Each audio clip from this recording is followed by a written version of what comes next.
તો હાલો ફ્રેન્ડ, સ્વાગત છે તમારું આપણી ચેનલમાં। તો મિત્રો, આપણે આજે જણાવવાના છે યુટ્યુબમાંથી પૈસા કેવી રીતે કમાવાય।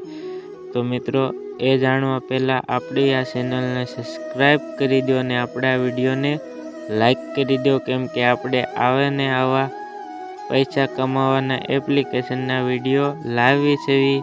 અને જો તમને આવા પૈસા કમાવાના એપ્લિકેશનના વિડીયો ગમતા હોય તો જલ્દીથી આપણે આ વિડીયોને શેર કરી દો, કેમ કે આપણે આવે ને આવા અવનવર વિડીયો લાવવાના છે। તો મિત્રો, યુટ્યુબમાંથી પૈસા કમાવા માટે તમારે જોઈએ 1000 સબસ્ક્રાઈબર। તો આ મિત્રો, સૌથી પહેલાં તમારે 1000 સબસ્ક્રાઈબર પૂરા કરવા પડે। તો કેવી રીતના થાય એ આપણે આગલા વિડીયોમાં જણાવવાના છે। તો જલ્દીથી આપણે આ વિડીયોને લાઈક કરી દો અને આપણી આ ચેનલને સબસ્ક્રાઈબ કરી દો, કેમ કે આપણે નવી પૈસા કમાવાની એપ્લિકેશનના વિડીયો લાવવાના છે। તો મળીએ એક નવા વિડીયો સાથે। તો ત્યાં સુધી બાય બાય।